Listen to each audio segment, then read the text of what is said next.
পশ্চিমবঙ্গে আইসিডিএস অঙ্গনারী কর্মী সহায়িকার পুরো নিয়োগ বন্ধ হয়ে গেল। যারা যারা ফর্ম ফিল আপ করেছিলে 2024 সালে তোমাদের কিন্তু ওই নিয়োগটি আর হচ্ছে না, অফিসিয়াল নোটিশ বেরিয়ে গেছে, তোমরা দেখতে পাচ্ছ নিয়োগ ক্যান্সেলের। ঠিক আছে, তো বন্ধুরা যারা পুরাতন রয়েছে 2024 সালে ফর্ম ফিল আপ করেছিলে তোমাদের জন্য অত্যন্ত দুঃখের খবর এটি, এবং যারা যারা 2024 সালে ফর্ম ফিল আপ করোনি এখন ফর্ম ফিল আপ করার জন্য বসে আছো তোমাদের জন্য অত্যন্ত খুশির খবর হতে চলেছে এটি। ঠিক আছে, আজকের এই ভিডিওতে পুরো ডিটেলসে জানতে পারবে কেন দুঃখের খবর, কেন খুশির খবর, কাদের জন্য, কোন কোন জায়গায় নোটিফিকেশন বেরিয়েছিল, কোন কোন জায়গার নোটিফিকেশন ক্যান্সেল হলো, সমস্ত কিছু তোমাদেরকে জানিয়ে দেবো আজকের এই ভিডিওতে। তো ভিডিও শুরু করার আগে তোমাদেরকে বলতে চাই, যারা ইউটিউব থেকে দেখছো চ্যানেলটিকে সাবস্ক্রাইব করে নাও, যারা ফেসবুক থেকে দেখছো পেজটিকে ফলো করে নাও। আইসিডিএস অঙ্গনারী কর্মী সহায়িকা নিয়োগ সম্পর্কিত যে কোনো আপডেট তোমরা পেয়ে যাবে সবার আগে আমাদের এই চ্যানেল থেকে। ঠিক আছে, তো বন্ধুরা চলো শুরু করা যাক আজকের ভিডিওটি। দেখো অফিসিয়াল নোটিশ দেখো, যেখানে বলা হয়েছে যে পশ্চিম বর্ধমান জেলাতে যে 21 আগস্ট 2024 তারিখে পুরো জেলা জুড়ে যে আইসিডিএস অঙ্গনারী কর্মী এবং সহায়িকা নিয়োগ শুরু হয়েছিল, তোমরা অনেকে ওখানে ফর্ম ফিল আপ করেছিলে,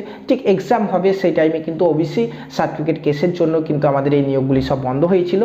এখন বলা হচ্ছে পশ্চিম বর্ধমান জেলার ওই আইসিডিএস অঙ্গনওয়াড়ি কর্মী সহায়িকার নিয়োগটা পুরোপুরি ক্যান্সেল। দেখো অফিসিয়াল নোটিশ দেওয়া হয়েছে, এখানে তোমরা দেখতেই পাচ্ছ, স্ক্রিন পজ করে এটা দেখে নিতে পারো। দেখো এখানে বলা হয়েছে, আমি বাংলায় বলছি, দেখো বলা হয়েছে যে পশ্চিমবঙ্গ সরকারের নারী ও শিশু উন্নয়ন ও সমাজ কল্যাণ বিভাগের বিশেষ সচিবের মেমো নম্বর দেওয়া হয়েছে। দেখো 2/1/2026 এর আদেশ এবং 16/1/2026 তারিখ অনুষ্ঠিত পশ্চিম বর্ধমানের ডিএলএস ও এমসি এর সবাই গৃহীত সিদ্ধান্তের পরিপ্রেক্ষিতে যথাক্রমে মেমো নম্বর হচ্ছে 199 এবং 200, ডেট হচ্ছে 21/8/2024 তারিখে শুরু হওয়া অঙ্গনওয়াড়ি কর্মী ও অঙ্গনওয়াড়ি সহায়িকা নিয়োগ প্রক্রিয়াটি বাতিল করা হলো।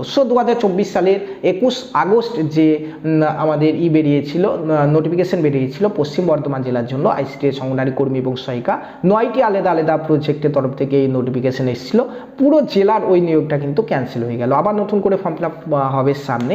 সো তখন যারা ফর্ম ফিল আপ করেছিলে তাদের কিন্তু দুঃখের খবর, কারণ হচ্ছে তখন কম্পিটিশন একটু অল্প ছিল, এখন পরীক্ষা দিলে তোমাদের কিন্তু অল্প ক্যান্ডিডেটের মধ্যে কম্পিটিশন হতো। ঠিক আছে, সো তোমাদের জন্য কিন্তু এটা দুঃখের খবর।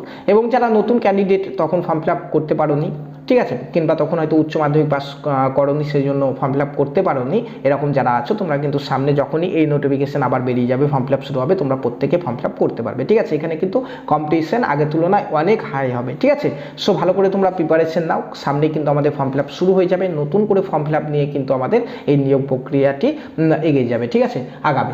তো বন্ধুরা এই যে এই নোটিশ বেরিয়েছে তোমাদের পশ্চিম বর্ধমান জেলার অফিসিয়াল ওয়েবসাইটে, তোমরা চাইলে এই ভিডিও ডেসক্রিপশন বক্সে গিয়ে তোমরা তোমাদের আলাদা আলাদা যে আইসিডিএস প্রজেক্ট আছে সেই প্রজেক্ট ওয়াইজ তোমরা কিন্তু এই ক্যান্সেল নোটিশগুলি কিন্তু ডাউনলোড করতে পারো। ঠিক আছে, তো আজকের ভিডিওতে এতটুকুই। এরপরে নেক্সট যখন নিউ নোটিফিকেশন চলে আসবে, ফর্ম ফিল আপ শুরু হয়ে যাবে, সবার আগে তোমাদেরকে জানিয়ে দেবো আমরা। এবং 2026 সালের জন্য যারা যারা প্রিপারেশন নিচ্ছ, তোমরা আমাদের পেইড ব্যাচ যারা যারা করতে চাইছো, স্ক্রিনে দেওয়া ফোন নম্বরে হোয়াটসঅ্যাপে জাস্ট আইসিডিএস লিখে পাঠাও, তোমাদেরকে প্রথমে 2টো ডেমো ক্লাস দেবো, দেখো, তারপর যদি ভালো লাগে তোমরা কিন্তু আমাদের ব্যাচ জয়েন করতে পারো। নিজের ফোনের হোয়াটসঅ্যাপ থেকেই তোমরা কিন্তু ক্লাসগুলি করতে পারবে, মক টেস্ট, তারপরে টাস্ক, ক্লাস, পিডিএফ, সমস্ত কিছু নিজের ফোনে হোয়াটসঅ্যাপ গ্রুপ থেকে তোমরা কিন্তু পাবে। ঠিক আছে, এবং 2026 সালের জন্য নতুন ব্যাচ জাস্ট এই জানুয়ারি মাসে শুরু হয়েছে, সেই ব্যাচেই কিন্তু তোমরা জয়েন করতে পারবে। ধন্যবাদ।